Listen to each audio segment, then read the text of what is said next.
सबका अपना अपना अधिकार है, तो इसमें फिर जातिवाद और ऊंच नीच कहाँ से आ गई और आरक्षण कहाँ से आ गया। मेन दिक्कत इसमें ये है, आरक्षण हमें क्यों नहीं मिला भाई। मैं ब्राह्मण हूँ तो इसलिए मुझे आरक्षण नहीं मिला। सो हेलो जी, गुड मॉर्निंग, नमस्कार, महिमा आपका बहुत बहुत स्वागत है। सुबह हो चुकी है और आज का मौसम चेक करो भाई, धूप आ गई। अभी जस्ट नाश्ता करने के लिए बैठा हूँ। रात भर ऐसे नींद नहीं आई, परसों रात को भी नींद नहीं आई तो लेट उठा, तो देख सकते हो सुबह का मौसम। तो जी तगड़ियों, कल शूट किया था मैंने और मैंने बोला था कि डिटेल वीडियो बनाऊंगा। डिटेल वीडियो जैसे कि मैंने इक्विटी ज्वाइन की है और मैं पिथौरागढ़ का रहने वाला हूँ, डिहाड़ ब्लॉक का हूँ। और बेसिक एक कहानी बताता हूँ, मैं अपने गांव से शुरुआत करता हूँ। हम लोग भाई ब्राह्मण हैं और हमारा गांव भाई ब्राह्मणों का गांव है पूरा का पूरा। आज तक हमारे यहाँ पे कोई प्रधान नहीं बनाया है हमारे पूरे गाँव में, और जब से मैंने होश संभाला तब से शायद कोई ही बना होगा। आज मैं 26-27 साल का हो गया हूँ, तो अभी 26-27 साल के इतिहास में हमारे गांव का कोई प्रधान नहीं बनाया है। और फिर उस साइड ठाकुरों गांव में तो हमेशा वहाँ से प्रधान बनते हैं, क्योंकि हमारे गांव में एकता नहीं है। मेन दिक्कत ये है, एकता इन द सेंस गांव के मुद्दों में कोई बात नहीं करता है, गांव के भविष्य के लिए कोई बात नहीं करता है, गांव के बच्चों के लिए कोई बात नहीं करता है। तो एकता कहाँ से होगी। तो गाँव में लड़ाई झगड़ा होता था और इसके बाद सीधे पलायन। जिन लोगों को लड़ाई झगड़ा पसंद था उन लोगों ने हमारा गाँव छोड़ के भाई खटीमा, हल्द्वानी, दिल्ली इस जगह में बस गए सारे लोग। मेन दिक्कत है यहाँ पर रोज़गार की। जैसे पोस्ट ऑफिस में अभी भर्ती आई थी तो भाई सारे हरियाणा वगैरह के लड़के थे। शायद हमारे उत्तराखंड के लोगों में, उत्तराखंड के लड़कों में काबिलियत नहीं थी शायद, तो पोस्ट ऑफिस में भर्ती आई थी। और कई जगह है भाई, बैंक में है और स्कूलों में है। मतलब हम में इतनी काबिलियत तो है कि हम 5 तक के बच्चों को तो पढ़ाई सकते हैं भाई। 5, 6, 7, 8 तक के बच्चों को तो पढ़ा सकते हैं। चलो 8 तक के भी नहीं पढ़ा सकते तो 5 तक के बच्चों को तो हम पढ़ा सकते हैं, ट्यूशन पढ़ा सकते हैं। तो सरकार ने अगर संविदा में भी हमें 25,000, 20,000, 25,000, 30,000 भी अगर गांव में हमें सैलरी मिलती तो हम क्यों जाते भाई गांव छोड़ के। सबसे मेन मुद्दा ये है, अगर कोई गांव का टीचर होगा ना तो यार, तो गांव की बात गांव में रहेगी और गांव के बच्चे पढ़ेंगे भी। और आजकल एक मेन चीज़ ये हो चुका है भाई, स्कूल में मतलब किसी को मार नहीं सकते हो। पहले हमारे टीचर थे, हमें बहुत कूटते थे भाई। जितने भी 90s के बच्चे होंगे उनको पता होगा, आप लोगों को पता होगा भाई, कमेंट करना कि हमारे टीचर हमें कितना कूटते थे। आजकल आप बच्चों को अगर कुछ बोल दो, बच्चे भाई सीधे गेट से बाहर मिलने की बात करते हैं। तो मेन मुद्दा ये है कि भाई रोजगार का, स्वास्थ्य का, न स्वास्थ्य है भाई यहाँ पे, न रोजगार है। अभी मैं देख रहा हूँ कि ये नदी में काम चल रहा है और यहाँ पे करोड़ों का प्रोजेक्ट आ रखा है और सारी कंपनियां बाहर से हैं और लोग बाहर से कमा रहे हैं भाई। नदियों में इतना करोड़ों रुपया इन्वेस्ट करने से अच्छा तो आप स्कूल में इन्वेस्ट करो, स्टेडियम बना दो। ओलंपिक में देखो भाई कितने सारे खेल हैं, कितने सारे खेल, बहुत सारी चीजें हैं। तो गाँव का बच्चा कैसे सीखेगा भाई। और सरकार ने जातिवाद, ब्राह्मणवाद में हम लोगों को बांट दिया है। तो जातिवाद में ही मैं एक उदाहरण देना चाहता हूँ आपको। हम लोग 9th 10th में पढ़ते थे तो भाई वहाँ पे जो हमारे SC ST कास्ट के बच्चे आते हैं वो भी सेम पढ़ाई और हमारे साथ बैठ के, हम लोग सब साथ बैठ के खाना पीना जो भी होता है भाई हम लोग सब साथ में करते थे। तो उसमें जातिवाद कहाँ से आ गया भाई, वो पिछड़ा वर्ग कैसे हो गया। तो हम भी बदल जाते थे, वो भी बदल आते थे, वो भी उसी किताब से पढ़ते थे, हम भी इसी किताब से पढ़ते हैं। तो जातिवाद कहाँ से आ गया भाई। ये हमारे अंदर तो नहीं है जातिवाद, हम तो ब्राह्मण है भाई, हम तो सबके साथ बैठते हैं, सबके साथ खाते हैं। तो उसमें जातिवाद कहाँ से आ गया। तो सरकार और ये नेता सिर्फ बेवकूफ़ बना रहे हैं जातियों में। सबका अपना अपना अधिकार था उस टाइम पे।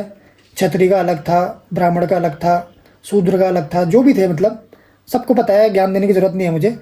सबका अपना अपना अधिकार है, तो इसमें फिर जातिवाद और ऊंच नीच कहाँ से आ गई और आरक्षण कहाँ से आ गया। मेन दिक्कत इसमें यह है, आरक्षण हमें क्यों नहीं मिला भाई। मैं ब्राह्मण हूँ तो इसलिए मुझे आरक्षण नहीं मिला।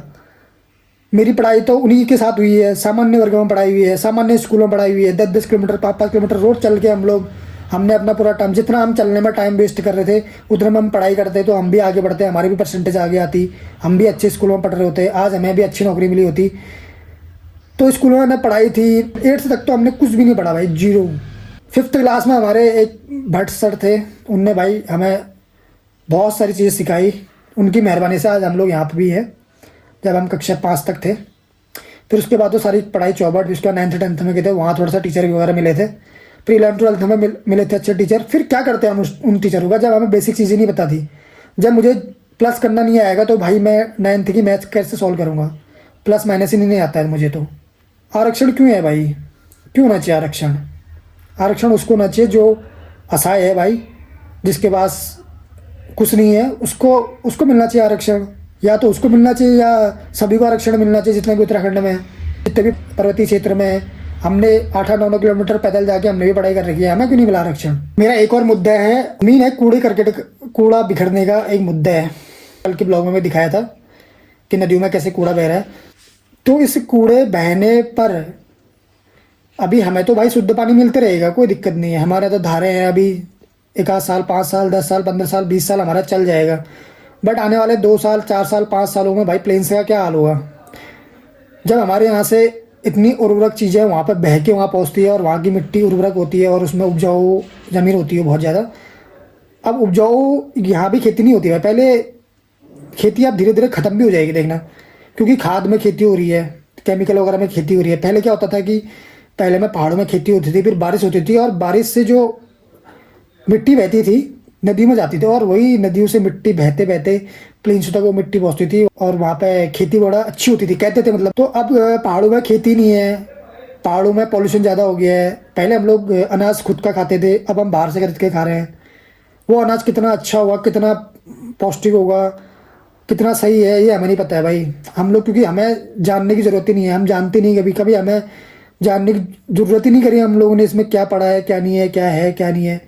हम लोग हाँ मिल गया, कोई अच्छी चीज़ दिख गई, किसी ने प्रमोशन कर दिया, विराट कोहली ने प्रमोशन कर दिया, सलमान खान हो गया, शाहरुख खान हो गया, इन लोगों ने प्रमोशन कर दिया किसी गुटखे का, तो सब उसी गुटखे को खाएंगे। भेड़ चाल चलते हैं हमारे यहाँ सबके सब। अगर एक गुटखा खाएगा तो मैं भी गुटखा खाऊंगा, एक सिगरेट पिएगा तो मैं भी सिगरेट पीऊंगा।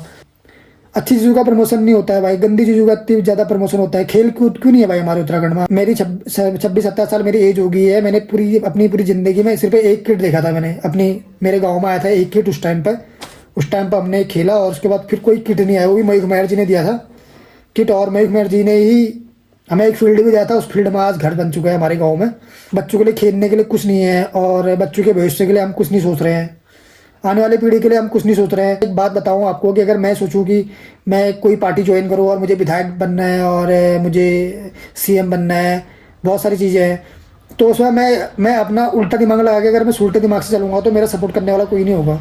अगर मैं सीधे रास्ते में मैं कहूँगा कि भाई शराब नहीं दूंगा, मैं कहूँगा आपको पैसे नहीं दूंगा, मुझे वोट दो, मुझे कभी वोट नहीं मिलेगा। यहाँ पर सब्सक्राइब नहीं करते हैं लोग, अपने लोग सब्सक्राइब नहीं करते हैं, अपने लोग क्या वोट देंगे। उत्तराखंड की जनता को जागने की बहुत ज़रूरत है भाई। सबसे पहले तो मुझे मेरे अपनों के जागने की बहुत ज़रूरत है। मैं अपने लोगों को भी बहुत ख़ास तरीके से बोलना चाह रहा हूँ, जितने भी मेरे भाई लोग हैं, जितने भी मेरे रिश्तेदार हैं, जितने भी मेरे गांव लोग हैं, भाई सुधर जाओ और अपनों को समझो। हम एक दूसरे के काम आएंगे और कोई नहीं आएगा हमारे काम।